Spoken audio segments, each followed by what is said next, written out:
అందరికీ నమస్కారం. వల్లభగణపతి అనుగ్రహంతో అందరూ కూడా అనుకున్నవన్నీ జరిగి ఆయురారోగ్య ఐశ్వర్యాదులతో లక్ష్మీవంతంగా యశోవంతంగా ధర్మబద్ధంగా జీవించాలని కోరుకుంటూ మనం క్రితం వీడియోలో మేషం, వృషభం, మిథున రాశుల గురించి తెలియజేసుకున్నాం. ఇప్పుడు కర్కాటక రాశి గురించి తెలియజేయడానికి యొక్క వీడియో చేస్తూ ఉన్నాం.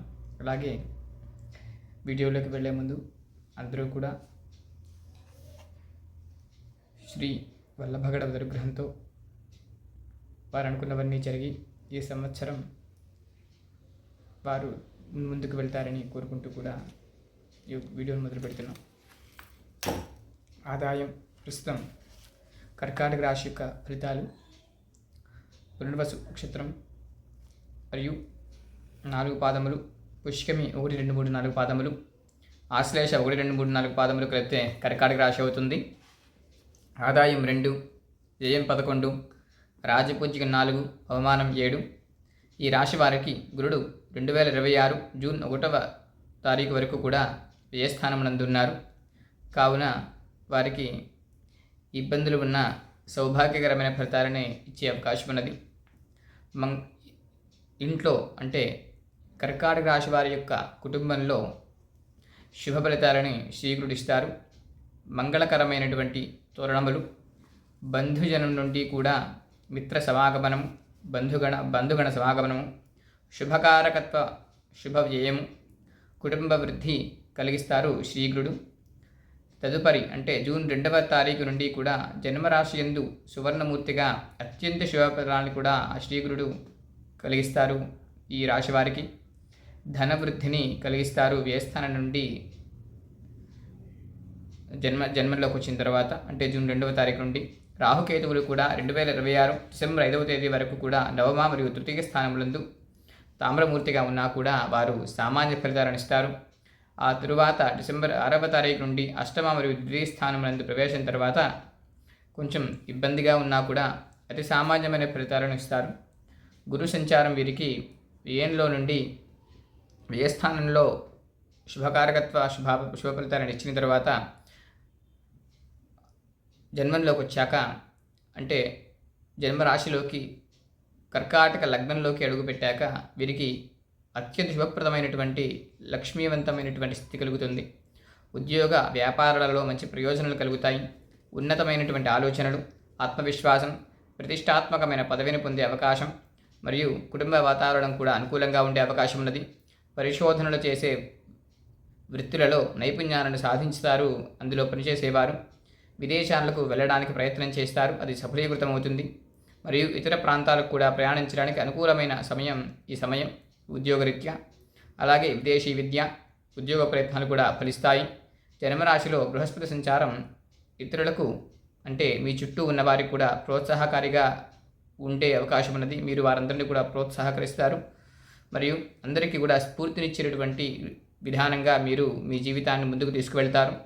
ఈ సంవత్సరంలో ఒక నామినేటెడ్ పదవికి ఈ రాశివారు నమోదయ్యే అవకాశం ఉన్నది. అలాగే వృత్తి నిర్వహణ చురుగ్గా ఉంటుంది. అన్ని రకాల వ్యాపారస్తులకు కూడా అధిక ఆదాయం ఉంటుంది. జన్మగురుని సంచారకాలంలో అహంకార స్వభావం మీకు కలిగే అవకాశం ఉన్నది. జాగ్రత్తగా ఉండవలసిందిగా కోరుతూ ఉన్నా. అలాగే వీరికి జన్మగురుని వలన కొన్ని సమస్యలు ఉత్పన్నమవుతాయి.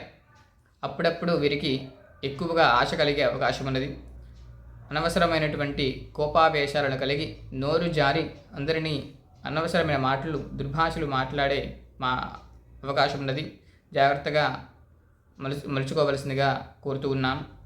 భాగ్యరాశిలో శనీశ్వరుని సంచారం మిశ్రమ ఫలితాలను ఇస్తోంది. క్రమశిక్షణతో శ్రమించి పనిచేయ వారికి మంచి ఫలితాలు ఉంటాయి. ప్రణాళిక లేని పనులకు ప్రతికూల ఫలితాలు, కష్టపడి పనిచేయడం ద్వారా మంచి ఫలితాలు. ఎగుమతి మరియు దిగుమతి వ్యాపారులకు, పర్యాటక రంగం వారికి కూడా, కేటరింగ్ హోటళ్ళు నిర్వహణ, ఆహార సంబంధ వ్యాపారులకు, ఫార్మసీ మరియు వైద్య సంబంధ వ్యాపారులకు కూడా అధిక సంపాదన. డిసెంబర్ నుండి కూడా సంవత్సరాంతం వరకు జన్మరాశిలో గురుని మరియు శుక్ర సంచారం వీరికి కేతు సంచారం వలన అధిక శ్రమ, ఒత్తిడి. పుష్యమి, ఆశ్లేష నక్షత్రం వారికి సర్పసూక్తంతో సుబ్రహ్మణ్య ఆరాధన చేయటం చాలా మంచిది. ఉదరం మరియు కాలేయ సంబంధమైనటువంటి వ్యాధుల వ్యాధుల నుండి బయటపడడం మరియు అపమృత్యు దోషం తొలగిపోవడానికి ఈ ఆశ్లేష నక్షత్రం వారు, పుష్యమి నక్షత్రం వారు సుబ్రహ్మణ్య ఆరాధన చేయడం చాలా మంచిది. మరియు వీరికి ఆయుర్వృద్ధి, ఛాతీ మరియు రొమ్ము మరియు ఊపిరితిత్తులు విషయాలకు సంబంధించి ఆస్తమా, నిద్రలేమి, మధుమేహం, ఋతుక్రమ సమస్యలకు వైద్య సహాయం అవసరమయ్యే అవకాశం ఉన్నది. జాగ్రత్తగా ఉండండి. అలాగే రావి చెట్టుకు ప్రదక్షిణలు ఆరోగ్యకరంగా ఉంటాయి. వీరికి డిసెంబర్ వరకు రాహుకేతువుల సంచారం అష్టమ మరియు ద్వితీయ స్థానములందు సామాన్యంగా ఉండే అవకాశం ఉన్నది.